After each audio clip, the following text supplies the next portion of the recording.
Hello student, Vidya Bharati public senior secondary school Etawah भौजी की online क्लासों में आपका स्वागत है। 10th क्लास के अंदर आपको गणित के बारे में बता रहे हैं। चैप्टर है त्रिकोणमिति। त्रिकोणमिति के अंदर आपको ऊंचाई और दूरी से संबंधित क्वेश्चन हल करना और सरल समीकरणों को सिद्ध करना समझा रहे थे, बता रहे थे। कल आपको बताया था मैंने ऊंचाई और दूरी से संबंधित क्वेश्चन, एक पतंग के बारे में और एक सिद्ध करने वाली सरल समीका जो बोर्ड 2015 के अंदर 2007 के अंदर आई थी। 15 वाला पिछले वाले वीडियो में बताया था। 2007 के अंदर जो सिद्ध करने वाला क्वेश्चन था वो बताया गया था आपको। आज आपको फिर से एक ऊंचाई और दूरी से संबंधित प्रश्न और सिद्ध करने वाला क्वेश्चन आपको बता रहे हैं। तो सबसे पहले हम ऊंचाई और दूरी से संबंधित जो क्वेश्चन है वो आपको बताते हैं। पहले क्वेश्चन लिख देते हैं और उसके बाद आपको उसका हल कैसे किया जाएगा वो आपको बोर्ड पर समझाते हैं। तो हम आज आपके लिए लेकर आए हैं क्वेश्चन 2016 वाला। बोर्ड 2016 के अंदर क्वेश्चन आया था, BSER 2016 के अंदर। तो पहले मैं आपको वो क्वेश्चन लिख देता हूँ। क्वेश्चन है, एक मीनार के आधार से एक मकान है। एक मीनार खड़ी है और एक मकान खड़ा है। मीनार के आधार से मकान के शीर्ष का उन्नयन कोण है 30 डिग्री और फिर मीनार के शीर्ष से मकान के आधार का उन्नयन कोण होगा 60 डिग्री। तो मैं लिख देता हूँ पहले, एक मीनार के आधार से एक मकान के शीर्ष का उन्नयन कोण का मतलब नीचे से ऊपर की तरफ बनता हुआ कोण, उन्नति करता हुआ कोण। शीर्ष का उन्नयन कोण 30 डिग्री है और मकान के आधार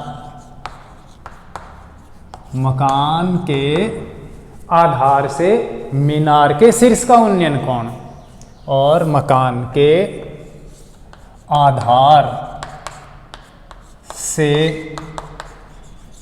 मीनार के शीर्ष का उन्नयन कोण, दोनों ही उन्नयन कोण है। उन्नयन कोण 60 डिग्री है। यदि मीनार की ऊंचाई 38 मीटर हो, 38 और 48 कितनी भी हो, लेकिन बोर्ड के अंदर 48 मीटर आई थी तो 48 ले लेता हूं मैं। यदि मीनार की ऊंचाई 48 मीटर हो तो हमें क्या करना है, मकान की ऊंचाई ज्ञात करनी है। तो मकान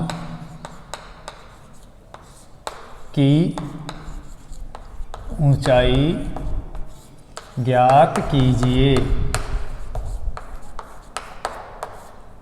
ये हमारा क्वेश्चन बन गया।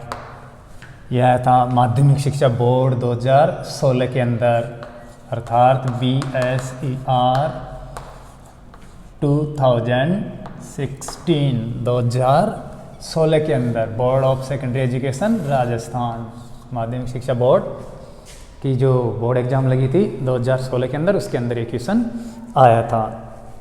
और ये 3 नंबर का क्वेश्चन आता है। हर बोर्ड के अंदर ये 3 नंबर का क्वेश्चन आता है। बोर्ड 2012 से लेकर अगर वर्तमान तक देखें 2019 तक तो देखिए, पहले इस क्वेश्चन को हल करें तो एक अच्छा सा हम डायग्राम बनाएं, चित्र बनाएं और फिर इसको सही तरीके से हल करें। तो पहले मैं आपको चित्र बना के बता देता हूँ। देखो, हल लिखते हैं। यहाँ पर एक तो मकान खड़ा है ज़मीन के ऊपर और एक है मीनार। दोनों भूमि के ऊपर समतल जमीन पर लंबवत खड़े हैं।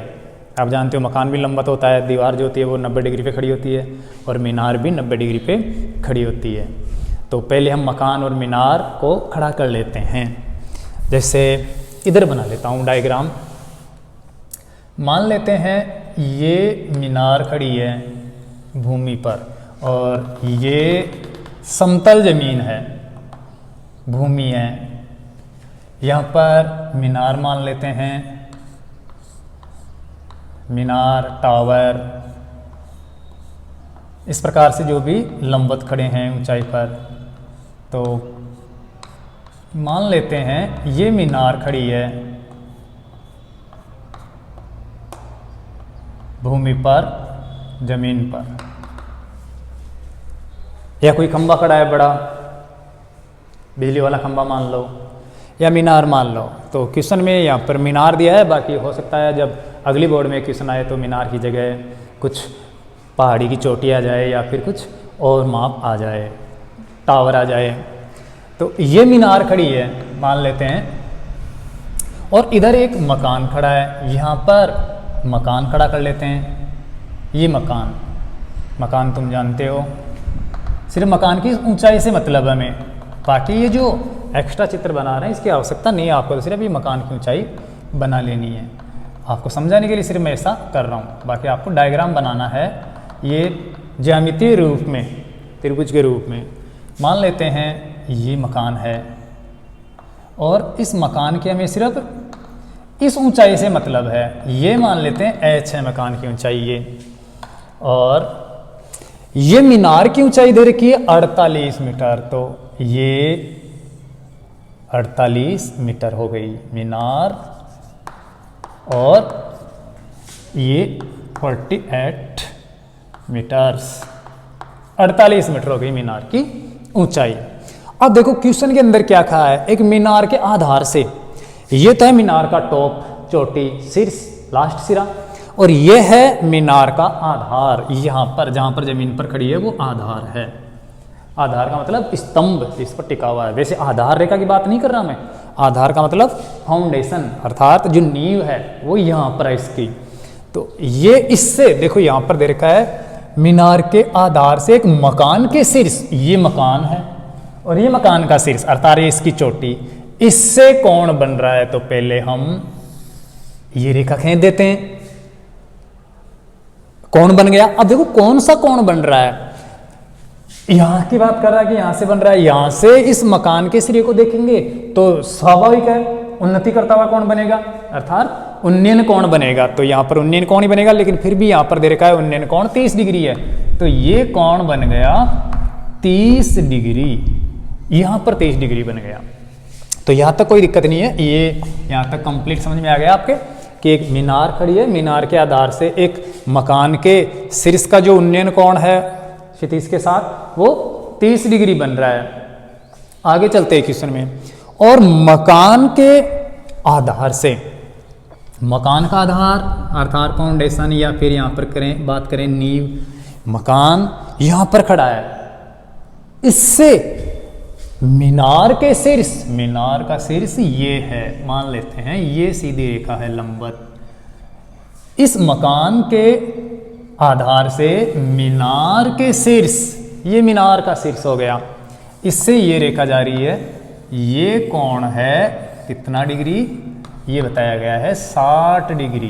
तो वो भी कौन सा उन्नयन, तो उन्नयन कोण के लिए यहां से उस मीनार को ऊपर देखेंगे तभी इस क्षितिज के साथ उन्नति करता हुआ कौन बनेगा, ये उन्नयन कोण कहलाता है। तो ये बन रहा है 60 डिग्री, 60 डिग्री बन रहा है, और स्वाभाविक भी है क्योंकि मीनार ऊंची है, यहाँ से अगर मीनार को देखेंगे तो थोड़ा ऊपर देखना पड़ेगा, ऊंचा देखना पड़ेगा, ऊंचा देखने का पड़ेगा, मतलब ये यहाँ पर 60 डिग्री ही बनेगा, अर्थात उससे ज़्यादा बनेगा, बनेगा तो कितना भी बने चाहे लेकिन इससे ज़्यादा बनेगा। क्यों, क्योंकि यहाँ से देखे एक तो इस मकान को, तो मकान छोटा है, मकान नीचा है, तो मकान से 30 डिग्री का कोण बनेगा, कम बनेगा, लेकिन मकान के आधार से मीनार के शीर्ष को देखें तो ज़्यादा ऊपर देखना पड़ेगा, इसका मतलब वो बड़ा कोण है।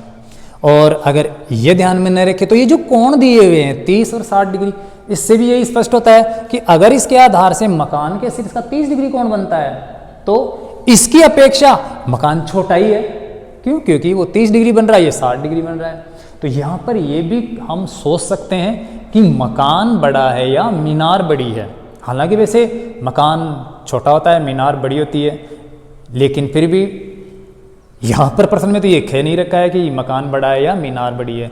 तो ये निर्धारण हम करेंगे इनके उन्नयन कोणों से। अगर दोनों के आधारों से शीर्षों के उन्नयन कोण अगर बराबर बनते तो दोनों की ऊंचाई बराबर होती, लेकिन एक कोण 30 डिग्री बन रहा है और एक कोण 60 डिग्री बन रहा है, तो अवश्य ही एक की ऊंचाई कम है और एक की ऊंचाई ज़्यादा है। अर्थात मकान या मीनार में से एक छोटा है कोई और एक बड़ा है। अब ये स्पष्ट कैसे हो कि कौन बड़ा है और कौन छोटा है, तो ये कौन निर्धारण करेंगे। आप आराम से समझ सकते हो कि अगर यहाँ से इस रेखा को देखें, कर्ण रेखा को, इसको अगर नीचे लाएंगे तो ये 30 डिग्री से और कम हो जाएगा, इसका मतलब घटेगा। अगर इसको बड़ा करेंगे तो ये 30 डिग्री से बढ़ जाएगा, तो इसका मतलब मकान की ऊंचाई कम या ज़्यादा करने पर ऐसा होता है। तो अगर ये यहाँ से 60 डिग्री बनता है तो फिर दोनों की बराबर होगी, लेकिन ये 30 डिग्री बन रहा है, इसका मतलब मकान तो नीचे है तभी ये 30 डिग्री बन रहा है। तो आप इस प्रकार से स्पष्ट रूप से समझ सकते हो कि कौन बड़ा है कौन छोटा, क्योंकि ये क्वेश्चन दिमाग में आ सकता है कि मैंने मीनार को बड़ा कैसे मान लिया, मकान को बड़ा क्यों नहीं माना ऊंचाई में। ये इस कोणों के आधार पर हो रहा है, क्योंकि ये 60 डिग्री बन रहा है तो यहाँ पर ज़्यादा ऊपर नज़र उठाकर देखनी पड़ेगी, इसका मतलब जो ऊंचा है तभी तो नज़र उठानी पड़ेगी। और यहाँ पर 30 डिग्री पे ही देख रहे हैं, तो इसका मतलब सामने कोई स्तंभ नीचा है। तो कहने का मतलब ये स्पष्ट है कि मकान की ऊंचाई मीनार की ऊंचाई की अपेक्षा कम है और मीनार की ज़्यादा है। तो ये इस प्रकार से आपका डायग्राम बन गया। अब देखिए यहाँ पर हम इसको नाम दे दें इस त्रिभुज को। यहाँ पर दो त्रिभुज बन रहे हैं और वो भी समकोण त्रिभुज। एक तो ये समकोण त्रिभुज, ये इधर वाला, और एक ये समकोण त्रिभुज। ये एक समकोण 30 डिग्री वाला समकोण त्रिभुज है जो यहाँ पर 90 डिग्री है, और एक ये मीनार से ऊंचाई से और आधार से ये समकोण त्रिभुज बन रहा है। अगर आपको यहाँ पर समझ में नहीं आ रहा है तो मैं इनको अलग अलग चित्र यहाँ पर लेके भी बता देता हूँ। पहले मैं नाम दे देता हूँ। मान लेते हैं ये मीनार का शीर्ष N बिंदु है, मीनार का आधार R बिंदु है, मकान का आधार B बिंदु है, और यहाँ पर मकान की जो चोटी है वो G बिंदु है। तो इस प्रकार से हमने ये नामांकित कर दिया। अब हम इन दोनों समकोण त्रिभुजों को अलग अलग यहाँ पर ले लेते हैं। तो देखिए ये मीनार और ये आधार से मैं ये रेखा खींचते हुए कोण बनाती हुई रेखा खींच देता हूँ। तो यहाँ पर वहाँ पर वो बिंदु था N, तो ये N नीचे, मीनार का आधार R और ये B बिंदु है। यहाँ पर कोण बन रहा है कितना, 60 डिग्री, तो ये 60 डिग्री हो गया।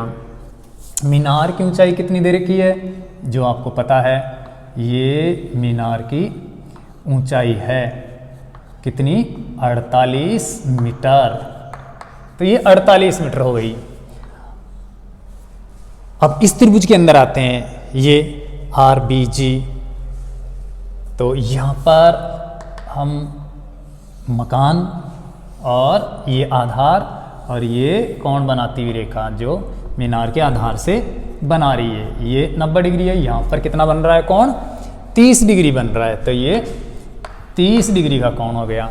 ये मान लेते हैं मकान की ऊंचाई है H, और यहाँ पर मैंने G बिंदु नाम दिया है, और नीचे क्या है, B बिंदु, और ये कौन सा था, R बिंदु। तो यहाँ पर देखने पर दो समकोण त्रिभुज निकलकर सामने आए हैं हमारे पास, और बहुत ही इजी सिंपल क्वेश्चन हो गया ये डायग्राम बनाने के बाद। अगर ये डायग्राम हम नहीं बना पाते हैं तो क्वेश्चन को हल करना तो संभव ही नहीं है।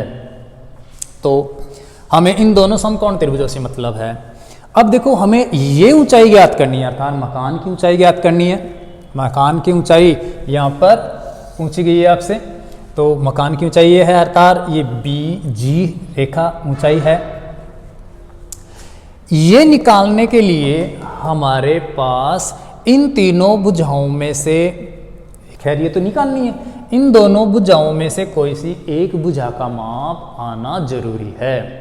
अगर हम कोई सी एक भुजा दी हुई हो समकोण त्रिभुज के अंदर तो दूसरी भुजा भी आसानी से ज्ञात कर सकते हैं, लेकिन उस समकोण त्रिभुज के अंदर तो एक भी भुजा नहीं दी हुई है। जब तक कोई सी भुजा नहीं होगी तो बाकी भुजा भी नहीं निकाल सकते। हाँ, ये बात है कि उसका कोण जरूर दिया हुआ है 30 डिग्री का, लेकिन हम इस समकोण त्रिभुज की अगर बात करें तो इसके अंदर जरूर आपको एक भुजा दी हुई है और कोण भी दिया हुआ है, तो आप इसके अंदर जरूर कोई सी भी भुजा ज्ञात कर सकते हो, अर्थात कर्ण भी ज्ञात कर सकते हो या आधार भी ज्ञात कर सकते हो। तो हम क्या करेंगे, इस समकोण त्रिभुज के अंदर पहले ये आधार ज्ञात करेंगे, और जब ये आधार ज्ञात कर लेंगे तो इधर इस समकोण त्रिभुज का भी ये आधार वो का वही है, इसमें आ जाएगा वही।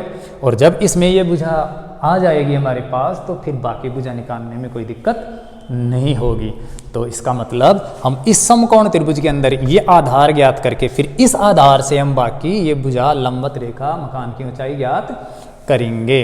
तो अब देखो, आपको मैंने प्रारंभ में ही त्रिकोणमिति की जो सामान्य जानकारी थी उसके अंदर ही मैंने समझा दिया था कि एक समकोण त्रिभुज के अंदर कौन सी भुजा लंब होती है और कौन सी भुजा आधार होती है, ये अच्छी तरह से स्पष्ट किया था। और आपको मैंने बताया था कि ये त्रिकोणमिति का पहला पॉइंट है। अगर आप ये नहीं समझ पाते हो कि एक समकोण त्रिभुज के अंदर किस भुजा को लंब कहा जाए और किस भुजा को आधार कहा जाए, तो आप त्रिकोणमिति के इस ऊंचाई और दूरी वाले क्वेश्चन को हल नहीं कर सकते। तो आपको पता है कि इस समकोण त्रिभुज के अंदर कौन सी भुजा लंब है और कौन सी आधार। देखो, ये कोण दिया हुआ है, इस कोण की अगर हम बात करेंगे तो इसके सामने वाली भुजा ये कौन सी भुजा कहलाएगी, लंब रेखा। ये लंब बन जाएगा क्योंकि कोण के सामने वाली भुजा लंब होती है। न्यून कोण के सामने वाली भुजा, जिस कोण की हम बात करते हैं उसके सामने वाली भुजा। समकोण से लंब आधार का निर्धारण नहीं होता है, जो आपको पहले भी बताया था मैंने। जब ये लंब रेखा है तो ये क्या बची, आधार। क्यों? क्योंकि ये कर्ण तो हमेशा नियत रहता है। जो समकोण के सामने वाली भुजा होती है, सबसे बड़ी भुजा होती है, वो कर्ण होता है, तो वो तो चेंज होता ही नहीं है। बाकी आधार और लंब बचे। तो लंब जिस कोण का हमें अनुपात जोड़ना है, जिस कोण की हम बात कर रहे हैं, उसके सामने वाली भुजा हमेशा लंब होती है। बाकी आधार बच गया, तो यहाँ पर ये आधार बच गया। इस त्रिभुज के अंदर आते हैं, इसके अंदर देखें तो ये 30 डिग्री का कोण दिया हुआ है, तो इसके सामने वाली भुजा ये H क्या हो गई, लंब रेखा हो गई, और ये कर्ण है ही जो इसके 90 डिग्री के सामने वाला कोण है, और ये बची आधार रेखा। तो मैं मानता हूँ कि ये बहुत ही इजी पॉइंट है, लंब आधार बताना। अब हम इस समकोण त्रिभुज को लेते हैं और इसको सरल करते हैं। तो यहाँ पर लिखता हूँ मैं, समकोण त्रिभुज NRB, समकोण त्रिभुज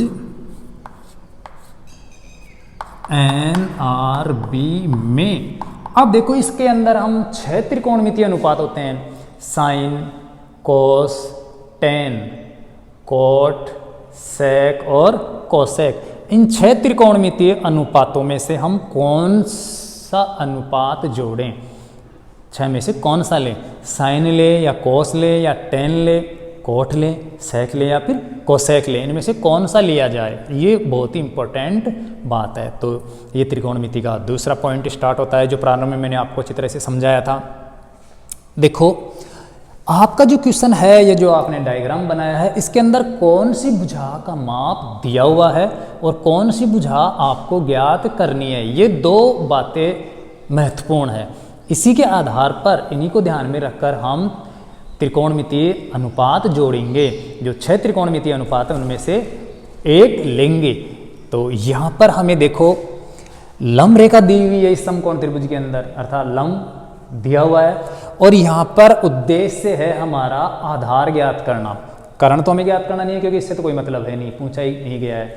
तो हम लंब और कर्ण का मतलब नहीं रखेंगे, अनुपात नहीं जोड़ेंगे, हम आधार ज्ञात करना चाहते हैं। जबकि लंब रेखा दी हुई है तो हम लंब और आधार का अनुपात ही जोड़ेंगे। अब लंब और आधार का अनुपात कौन से त्रिकोणमितीय अनुपातों में होता है, जो 6 त्रिकोणमितीय उनमें। तो मैं आपको ये बता देता हूँ इस छोटे से ट्रिक से, LAL/K के ए, आप जानते हो ये पहले से मैंने समझा रखा है। हम यहाँ पर देखते हैं इसके अंदर कि लंब और आधार का अनुपात किस में है।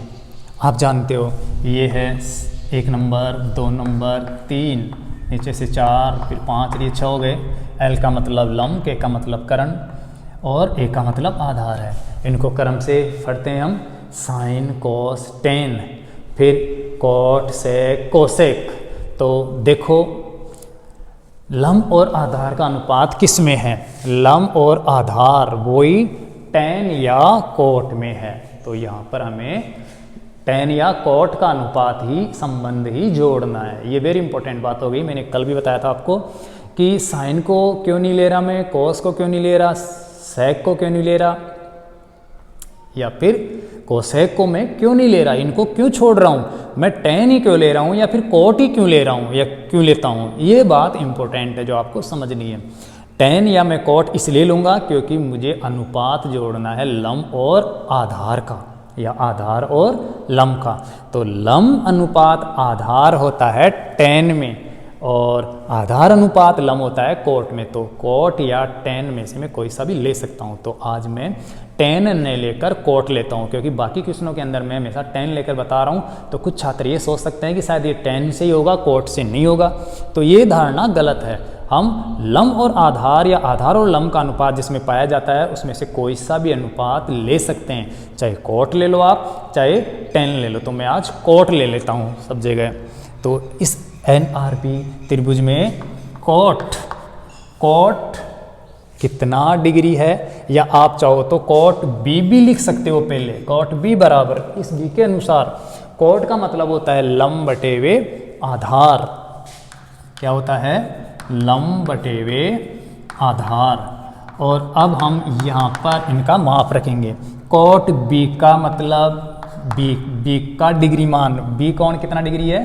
60 डिग्री बराबर लंब रेखा कौन सी है? NR। और आधार रेखा कौन सी है? RB, ये RB। अब हम यहाँ पर क्या करते हैं? कोट 60 डिग्री का मान रखते हैं। NR का मान कितना है वो रखते हैं, बाकी RB तो है ही नहीं, ज्ञात करेंगे। तो अब बात आती है कोट 60 डिग्री के ऊपर। अब कोट 60 का मान कितना होता है ये भी आपको याद रखना जरूरी है। इसीलिए मैंने बेसिक नॉलेज के अंदर त्रिकोणमिति की जो शुरुआत वाले 4-5-6 जो वीडियो बनाए थे उनमें आपको मैंने ये ही समझाया था कि कौन से डिग्री का कितना मान होता है, जो बार बार मैं समझा रहा था। हालांकि आपको अच्छा नहीं लग रहा था, लेकिन वो अब बहुत ही महत्वपूर्ण है, बहुत ही काम का है, क्योंकि उनकी सहायता के बिना हम इन क्वेश्चनों को हल नहीं कर सकते। तो हमें यहाँ पर जरूरत है कोट 60 डिग्री की। अब कोट 60 कितना होता है वो तो आपको याद होना चाहिए, वो त्रिकोणमिति की सारणी, उसके अंदर कोट 60 का मान हमें चाहिए। अब देखो आपको मैंने बताया था कि कोट और टेन में आपस में व्युत्क्रम का संबंध भी होता है और पूर्व कोणों का संबंध भी होता है। अगर आपको टेन के मान याद है तो आप कोट के मान भी आराम से याद कर सकते हो, क्योंकि टेन बराबर 1/कोट होता है, कोट बराबर 1/tan होता है, या फिर टेन थीटा बराबर कोट 90 - थीटा होता है, या कोट थीटा बराबर टेन 90 - थीटा होता है, जो आपको पहले अच्छी तरह से मैं स्पष्ट कर चुका।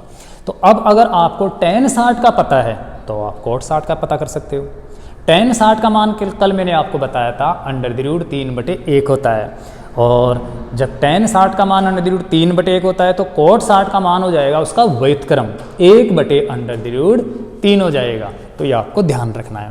कोट 60 का मान होता है 1/√3 बराबर NR का माप है यहाँ पर मीनार की ऊंचाई, कहने का मतलब दी है 48 मीटर। तो ये 48 मीटर बटे वे RB अर्थात आधार रेखा RB जो हमें ज्ञात करनी है। आप यहाँ पर संकेत भी दे सकते हो कि चूंकि कोट 60 डिग्री बराबर होता है 1/√3, और ये भी कह सकते हो आप कि RB बराबर मीनार की ऊंचाई, RB क्या? NR की ऊंचाई है कितनी? मीनार की ऊंचाई है 48 मीटर, जो हमने यहाँ पर लिखे हैं। तो ये हमने यहाँ पर संकेत दे दिए, पॉइंट बता दिया कि ये हमने क्यों रखा मान। अब हम इनको आपस में सरल करेंगे, अर्थात हम ऐसे वज्र गुणा कर लेते हैं जिससे हमें आर बी का मान मिल जाएगा, क्योंकि हमारा उद्देश्य यहाँ पर आर बी का मान ज्ञात करना है, इस आधार का मान ज्ञात करना है। तो हम इसको इस प्रकार से गुणा कर लेते हैं, जिसे वज्र गुणन कहते हैं, क्रॉस मल्टीप्लाई कहते हैं। या फिर आप ऐसा न करके इस आर बी को भाग से इधर ले आओ, तो ये एक अंश से गुणा होगा और अंडर 3 उधर जाएगा तो 48 से गुणा हो जाएगा। तो बहुत ही नॉर्मल सा स्टेप है ये।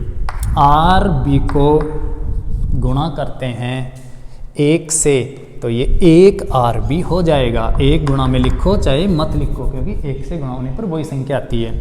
तो आर बी बराबर इधर अंडर 3 48 से गुणा हो जाएगा, तो ये 48 अंडर 3 मीटर हो गया।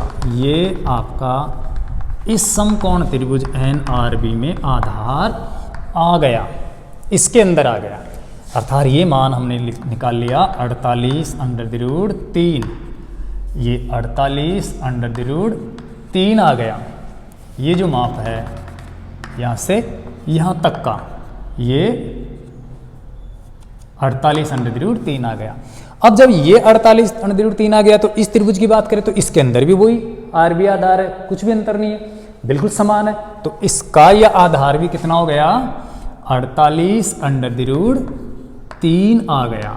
हमारा उद्देश्य है यहाँ तक पहुँचना, अर्थात इस जी बी या बी जी का मान ज्ञात करना, अर्थात मकान की ऊंचाई ज्ञात करना। तो मकान की ऊंचाई ज्ञात करने के लिए उस समकोण त्रिभुज में हमें कोई सी एक भुजा का माप चाहिए था, वो हमने अभी अभी ज्ञात कर लिया आधार के रूप में, जो 48 अंडर 3 आया है। अब उस त्रिभुज की अगर बात करें तो वो तो बिल्कुल नॉर्मल सी बात हो गई। क्यों? क्योंकि उसके अंदर एक भुजा का माप अब मिल गया हमें, एक कोण दिया हुआ ही है और दूसरी भुजा ज्ञात करना बहुत ही आसान है, बिल्कुल सिंपल है। तो उस आधार जो है 48 अंडर 3 और ये जो 30 डिग्री कोण है, उसके अनुसार हम सहायता से लंब ज्ञात कर लेंगे, अर्थात मकान की ऊंचाई h ज्ञात कर लेंगे। तो अब चलते हैं हम इस समकोण त्रिभुज के अंदर। ये तो आपका कंप्लीट हो ही गया, इसके अंदर चलते हैं। तो लिखते हैं समकोण त्रिभुज कौन सा, जी बी आर या आर बी जी, कुछ भी नाम दे सकते हो। तो ये लो आर बी जी, इसके अंदर हमें वही किसका अनुपात जोड़ना है, जो दो भुजाएं दी गई है उनको देखो आप, एक भुजा दी गई है जो ज्ञात करनी है, उन दोनों का अनुपात देखो आप। अर्थात आधार हमने ज्ञात कर लिया और लंब ज्ञात करना है, तो वही आधार अनुपात लंब या लंब अनुपात आधार हमें चाहिए।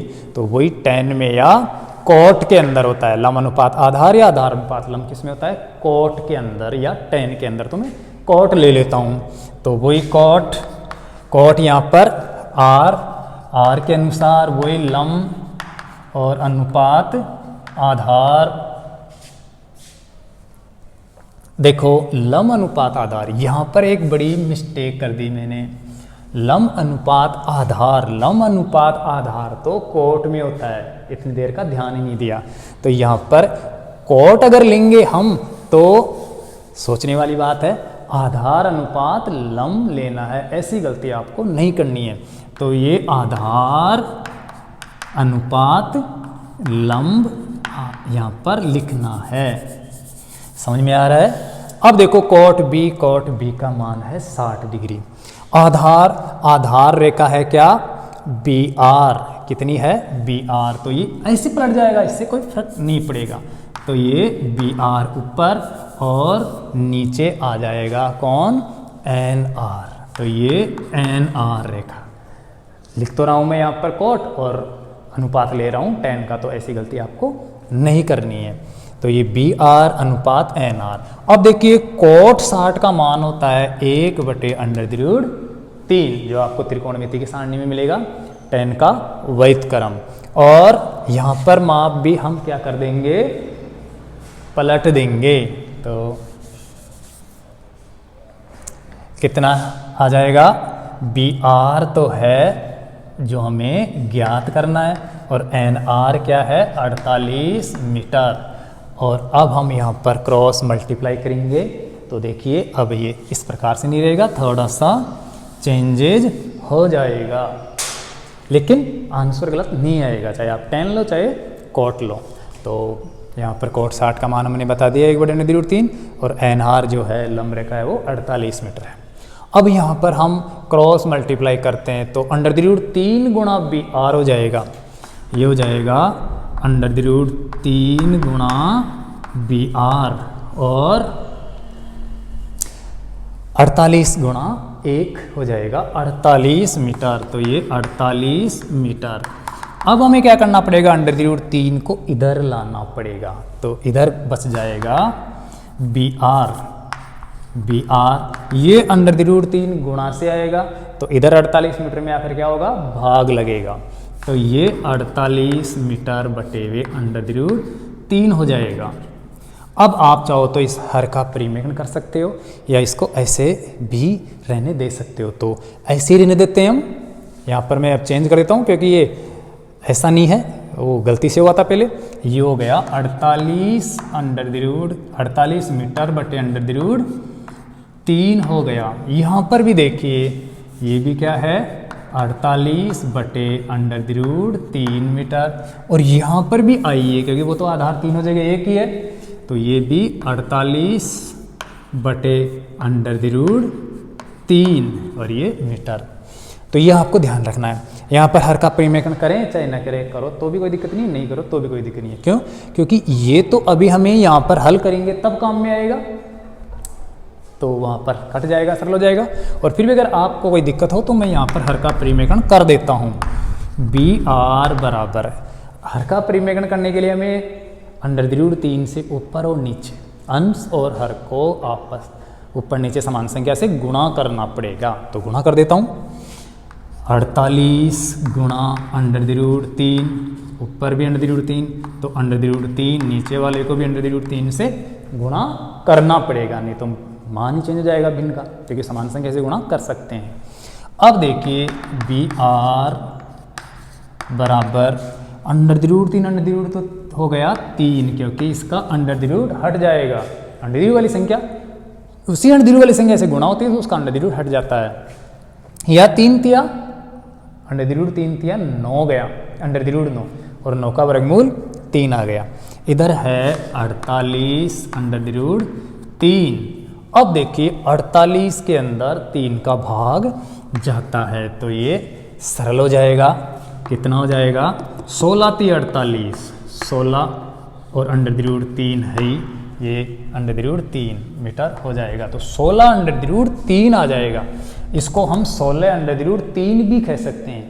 48 बटे √3 कह दो, चाहे से 16 √3 कह दो, इससे कोई फर्क नहीं पड़ता है, वो वही बात है। ये 16 √3 है, ये भी 16 √3 ही है, और यहाँ पर देखें ये भी 16 √3 है।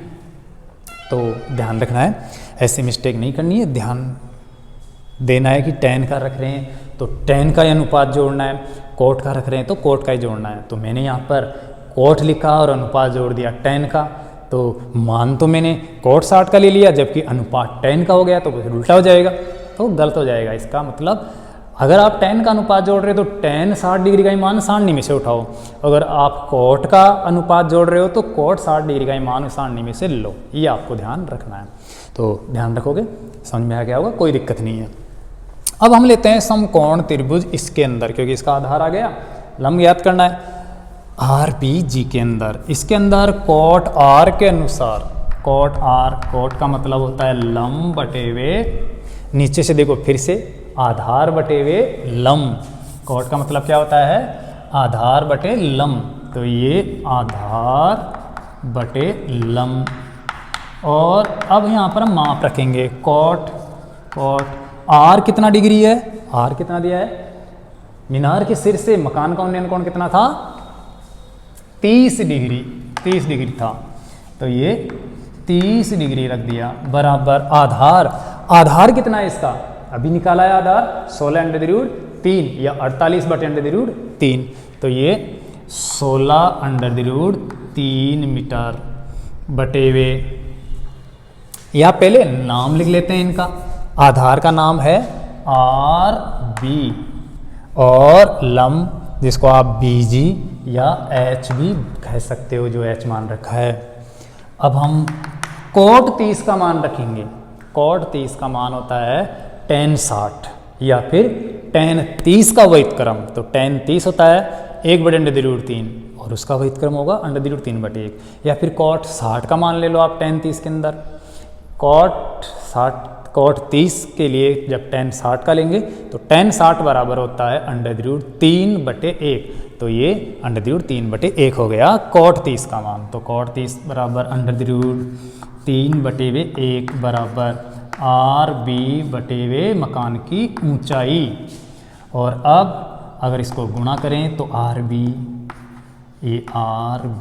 बराबर क्या हो जाएगा, h√3 RB या फिर BR, एक ही बात है, इससे आपको डिस्टर्ब नहीं होना है। RB कह दो या BR, RB कह दो या BR, एक ही बात है। ऐसे नहीं कि मैं यहाँ पर BR लिख रखा है मैंने और यहाँ पर RB लिख रहा हूँ तो ये गलत हो जाएगा, गलत नहीं होगा, लेकिन आपको समान ही रखना है।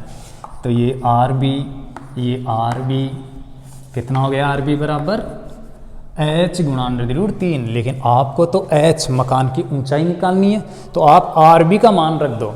RB का मान हमने अभी अभी निकाला है, तो यहाँ पर लिखता हूँ मैं, चूँकि RB बराबर 16√3 मीटर है, तो ये 16√3 मीटर का उपयोग मैं कर लेता हूँ। तो यहाँ पर देखिए RB की जगह 16√3 रख देंगे बराबर यहाँ पर h गुणा √3 है। तो ये h गुणा √3, हमें h का मान निकालना है। तो √3 यहाँ पर गुणा से आकर क्या हो जाएगा, भाग लग जाएगा। तो ये 16√3/√3 हो गया। इधर बच गया h या मकान की ऊंचाई बच गई। √3 से √3 कट गया तो बच गया 16 मीटर, ये मीटर, और ये है h मकान की ऊंचाई। तो अतः हम लिख सकते हैं, कह सकते हैं, अतः मकान की ऊंचाई कितनी आ गई, 16 मीटर, ये आ गई 16 मीटर। तो अभी आपको मैंने बताया कि एक मकान के आधार से मीनार के शिखर का उन्नयन कोण तो 60 डिग्री है, ये मकान था, और इसके आधार से, ये आधार इसका जिसे हम फाउंडेशन या नींव कह सकते हैं, इससे ये मीनार की चोटी और ये बन गया उन्नयन कोण 60 डिग्री।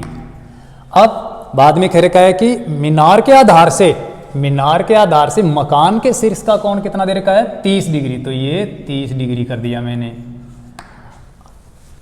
ये रेखा बन गई और ये मीनार हो गई। तो ये आपका नॉर्मल सा सिंपल सा डायग्राम बन गया, चित्र बन गया। हमें यहाँ पर पूछा गया है मकान की ऊंचाई ज्ञात कीजिए। तो देखो मकान की ऊंचाई यहाँ पर ये h है और ये मीनार है।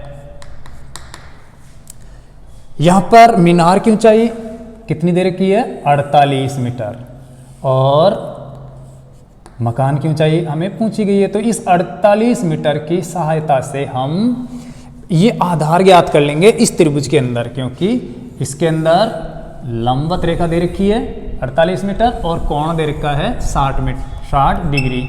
तो ये आधार रेखा हम ज्ञात करेंगे तो कितनी आ जाएगी, 16√3। ये 16√3 जब यह ऐसा हो जाएगा तो यहाँ पर भी 16√3 इस त्रिभुज के अंदर आधार हो जाएगा, और इस आधार और इस कोण की सहायता से हम ये h ज्ञात कर लेंगे। तो इसके अंदर h ज्ञात करने के लिए हम cot 30 डिग्री का अनुपात जोड़ेंगे जो होता है √3, और इसके हिसाब से आ गया मकान की ऊंचाई का मान 16 मीटर। तो ये आपका आंसर हो गया।